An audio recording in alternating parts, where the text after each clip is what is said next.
Hi guys. We're here in a new episode of Conversations Post Maria.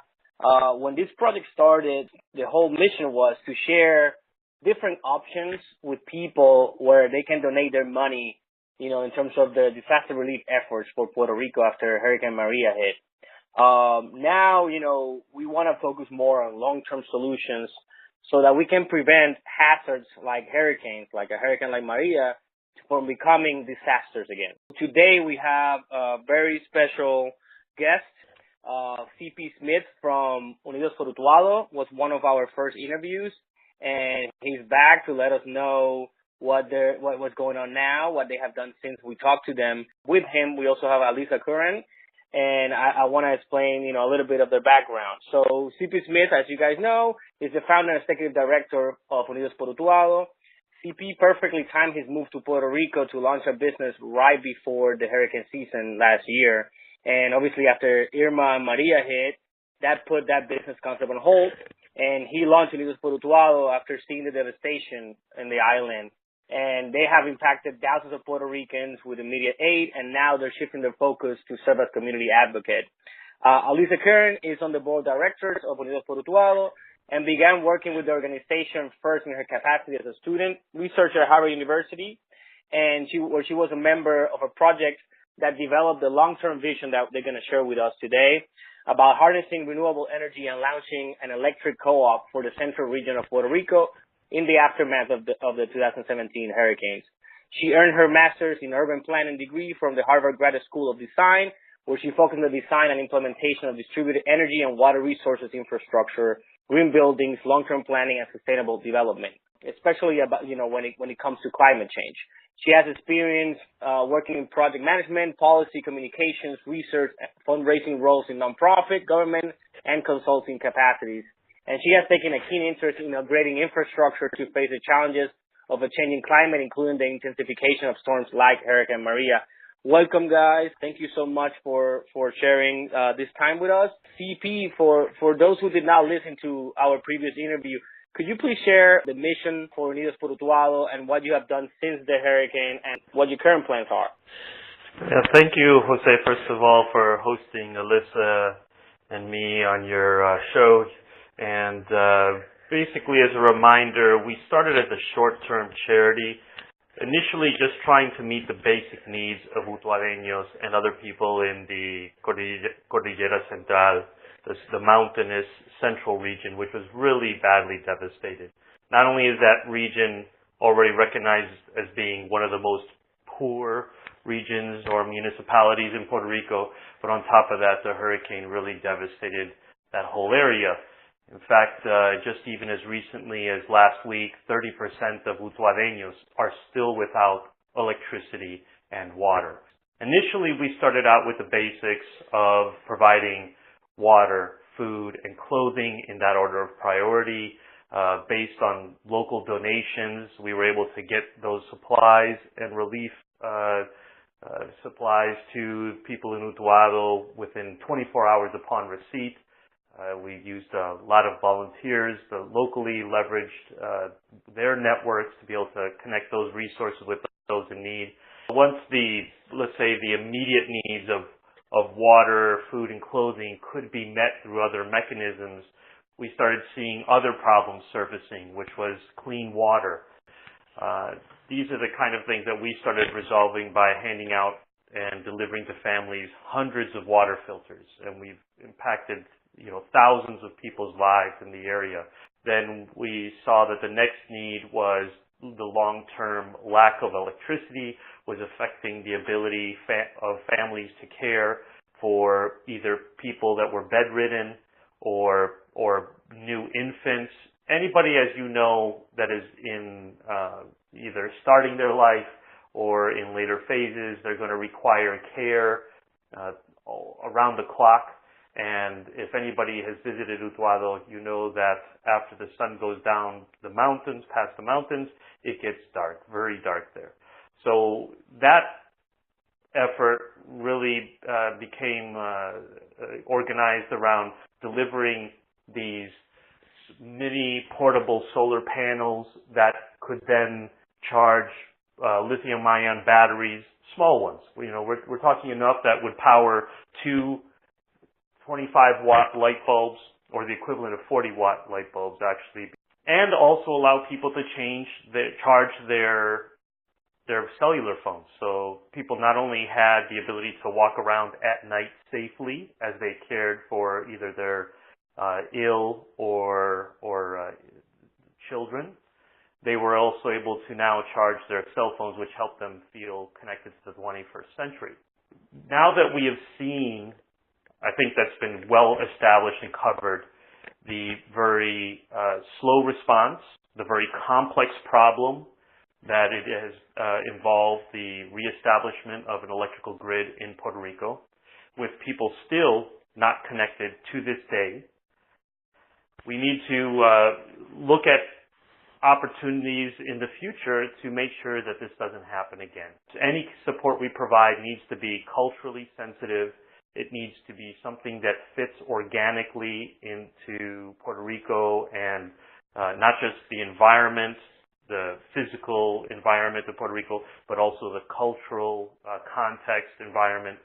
So Unidos por Utuado is now spearheading an effort to actually launch an electrical cooperative for the Cordillera Central, or the Central Region, with a specific focus on setting up this electrical cooperative that would then provide power for Adjuntas, Jayuya and Utuado. And this is a very novel concept. My co-director, Alyssa, will go into more details on this in our interview, but I think it's suffice to say that having a cooperative focused on the generation of electricity and keeping those resources in the hands of Puerto Ricans is, I think, the best alternative that we could hope for out of this disaster. We need help to be able to do that. So what I'm asking for is the assistance from your listeners to donate to Unidos por Utuado. We're trying to raise $20,000 that will hire a local technical analyst and a grant writer, so 2 positions, for 1 quarter to help us write proposals and grants for USDA and for FEMA, and also for a Big Ideas contest supported by the Fundación Banco Popular, or the foundation from Banco Popular. We're asking your listeners to donate to Unidos por Utuado so that then we can take those resources and grow and build upon that additional resources that are going to be required to organize the electrical cooperative and also do the assessment that's needed so we can establish the electricity for that municipality, those 3 municipalities, and in that region. The key part is it takes the first step, and the first step is where we need that help. Well, thank you, CP. So Alisa is with us, and I would like her to give us a brief summary of how this idea of an electric co-op started, and how she, how do you foresee, Alisa, it working in the mountainous region of Puerto Rico? Great, thanks, and thank you so much for having us, Jose. Really appreciate it. So as you mentioned, my background is in infrastructure, energy, water, sustainability, particularly as it relates to climate change. So in the fall, I enrolled in a course called the Climate Solutions Living Lab, which was sponsored by the Harvard Office for Sustainability and the Office of the President, and led by Professor Wendy Jacobs at the law school. And when the hurricanes hit, it became very apparent that our interest in investigating distributed energy resources was most appropriate to apply to the recovery efforts in Puerto Rico. So quickly, Puerto Rico became obvious as the site for one of our teams to figure out how distributed energy resources can play a role in both reducing greenhouse gas emissions and providing multiple benefits, particularly as it relates to the recovery effort. So early on, I read about and heard from people that were much more informed than I was about what was happening, and particularly in the mountainous region in the center of the island that was among the hardest hit by the hurricanes. What was going on in terms of ongoing challenges related to accessing labor, material, other resources from San Juan and elsewhere, which made recovery really challenging, as CP talked about. So when I connected with people like you, Jose, and with CP, and started hearing more about what was happening in Utuado and other places in the center of the island regarding this grassroots effort of filling the gaps where the government services weren't there yet. And in terms of kind of neighbor to neighbor support that was happening, I just found it really inspiring and motivating, and very intriguing of how people mobilize and organize in the face of devastation outside of the bounds of government. So I felt, in addition to this kind of fascination, what was happening outside of your formal policy or other types of government programs, I felt that there was also a need for me to go and kind of figure out what else needed to be done and how I could potentially play a role in connecting this Climate Solutions Living Lab course to what was already happening in Utuado. So from there, after connecting with CP, I spent a couple weeks in January on this kind of observation mission to learn more about what was happening on the ground in Utuado, Adjuntas, and San Juan, and elsewhere across the island, to try to just gather information, listen to a number of different people on their experience after the hurricanes, and the process of rebuilding since then. So from there, I went back to school and started the course and worked with a team of graduate students from the law school, the business school, the engineering school, public health school, the Kennedy School of Government, and I'm from the design school. So it's this really multidisciplinary approach of just trying to address the problem of how do we rebuild better after hurricanes hit? How do we reduce greenhouse gas emissions in the long run, thinking about particularly this island where 98% of electricity is coming from imported fossil fuels, which in the kind of grand scheme of things is linked to the intensification of storms like Hurricane Maria, when you think about kind of the big picture planetary change that's happening in terms of climate change. So we did a lot of research across the island, but really just felt this connection. We're really drawn to Utuado, being received by CP and Unidos for Utuado, and just seeing the lag that was happening in terms of recovery. So zeroed in on Utuado, and in terms of how the idea came to be, we went through a kind of a brainstorm of different ideas, developing this project universe, zeroed in on solar plus storage at critical assets, for example, at a hospital or at the wastewater or water treatment plant or different pumps across Utuado or other parts of the center of the island. We compared that in a feasibility study against a larger scale project. When we were doing our research, we recognized the reservoirs there and saw that there were these legacy hydropower units that were once much more effective than they are now. So the utilization rate is very low, and particularly since the hurricane in 1998 hit, they haven't really been reinvested, or they haven't been, refurbished or maintained since then. It's kind of just been left behind. So we recognize this as a huge opportunity, that it could provide much more power than a solar plus storage setup would provide. And more importantly, we're thinking of this more in terms of long-term strategy, trying to provide lower costs on a per kilowatt hour basis of electricity than any solar plus storage system would provide. It was kind of thinking about emergency immediate relief of providing solar panels to at least provide a few lights or to charge phones, and that kind of time frame versus what does a long-term renewable energy project look like that provides these additional benefits in terms of base load power and lower cost of power. So we also recognize that this would be a very unique opportunity to be able to generate over 25 megawatts of power that would be enough to kind of garner enough people around this amount of power to organize a cooperative, where a solar plus storage setup wouldn't really require that. This amount of power really could. It could power enough, for over 30,000 people, for example, at a cost that's less than 60% of what people are paying currently in this area of the island and across the island for that matter. So that's where it really became interesting when we were thinking about the privatization process that is happening that CP talked about, that this is really an opportunity to not only get in there and purchase these legacy assets that have been neglected by the Power Authority and capture that value locally, put it back in the hands of people that are going to be operating, maintaining, and consuming that power. So in terms of kind of the longer term vision, ideally what could happen is this is an effective plan for this area of the island, and the cooperative model, the electric cooperative model, could be useful in other areas of the island as well as the Power Authority moves to privatize its assets, whether that's in terms of all generating assets or distribution service territories and that kind of thing. So, we recognize that this could be a game changer. And it's a really great opportunity to really start shifting away from fossil fuel power to renewable energy resources.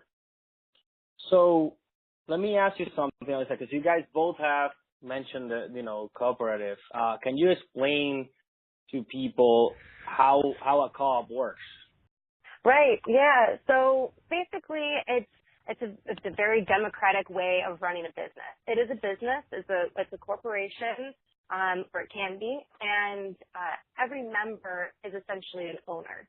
So in terms of decision making that happens, every member owner gets a vote in terms of what happens, particularly on the larger kind of more important, I guess, questions or the bigger items to be voted on.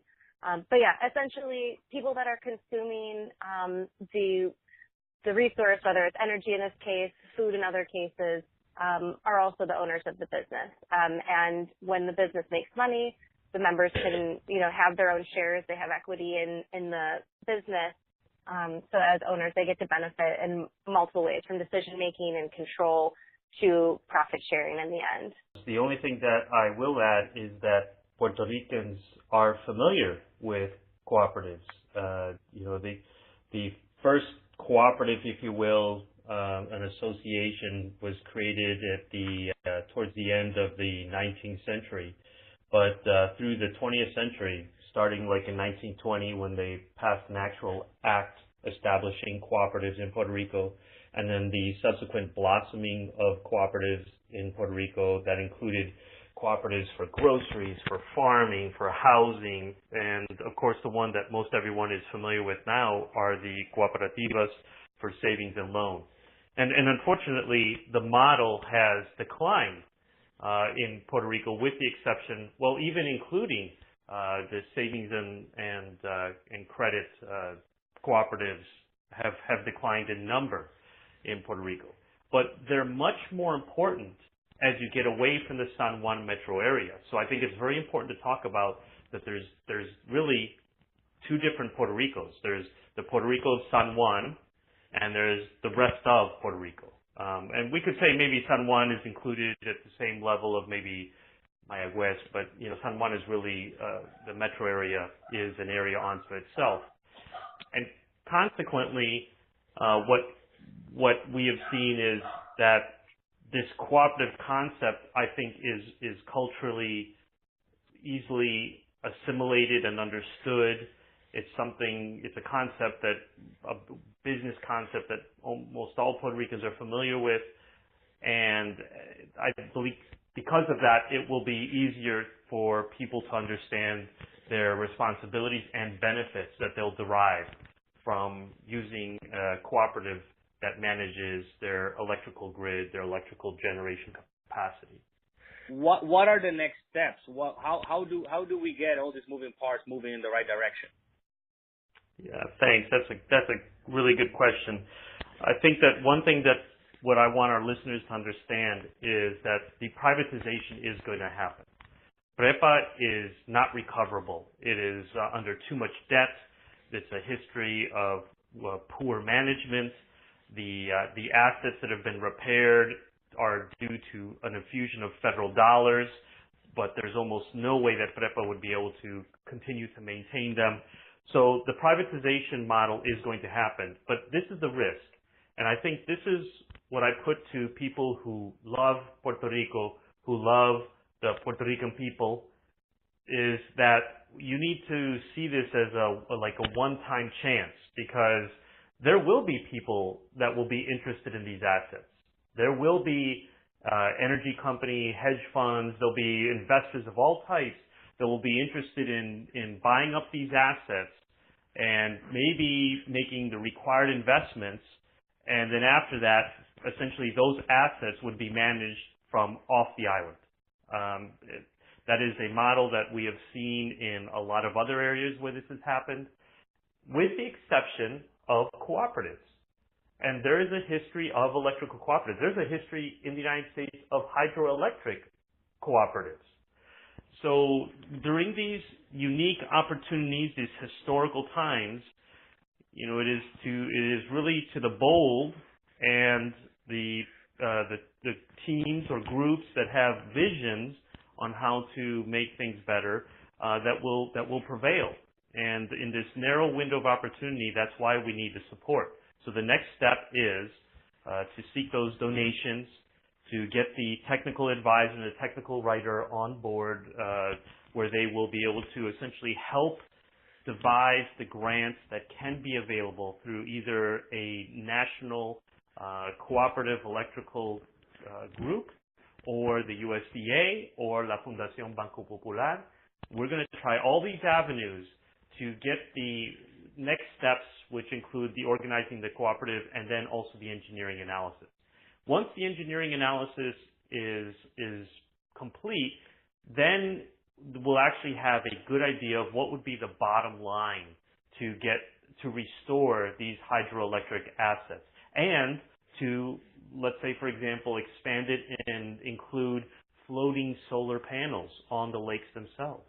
So there's a lot of creative ideas that the group came up with on how to generate or get to that 25 megawatt capacity, and for us to be able to, let's say, help the people in the Cordillera Central, to help the people that would benefit from these power resources, for them to then structure, let's say, the required investment and get the right grants that are needed, the rural energy or electrification grants that are available through the USDA, we're going to need that bottom price. But it all starts with that little seed.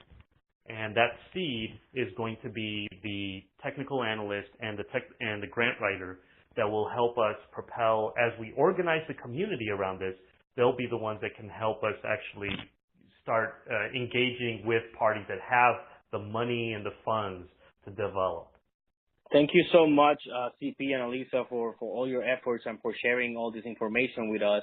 I wanna invite all of our listeners and to share this information with other people, because I know, this show, if you want to call it that, started with just a willingness to help, and just by putting it out there and asking questions, somehow I met Alyssa, and somehow I got in touch with CP.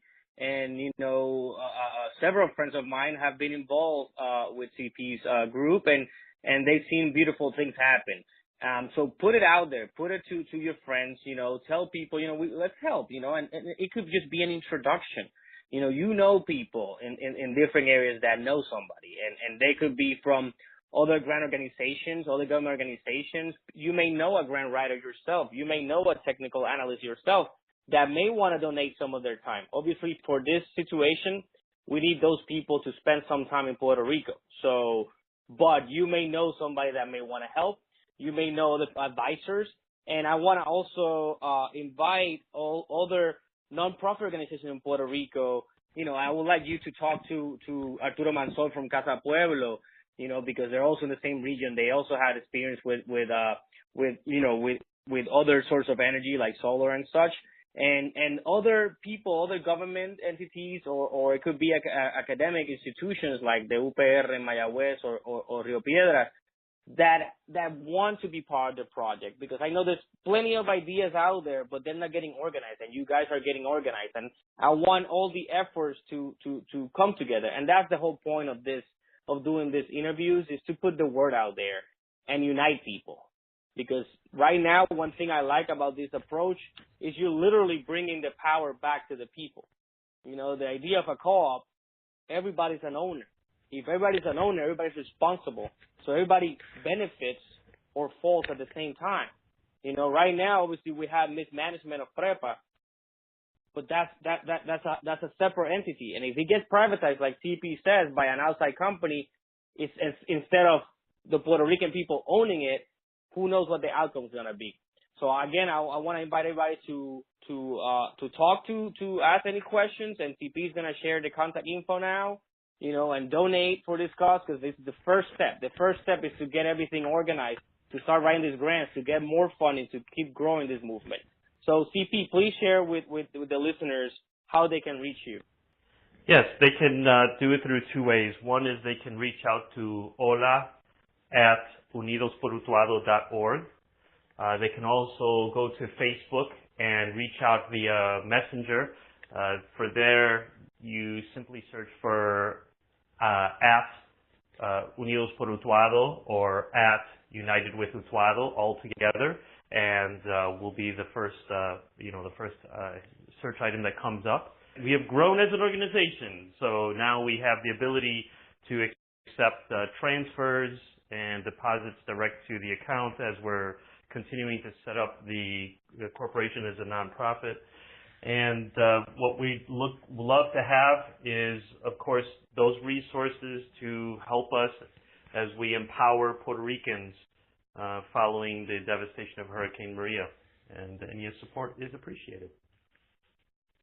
Alisa, do you have any last words? I just want to say thank you, Jose. Really, you are the nexus that has united me with Unidos por Utuado and with CP, and you've really been at the center of this. So thank you so much for all the work that you're doing. It's really making a huge difference. Thank you very much. CP, any last words? Thank you for connecting us, and hopefully we'll be able to hear from the listeners and look forward to their support on this very exciting and visionary effort to help out the people in the center of the island. Absolutely.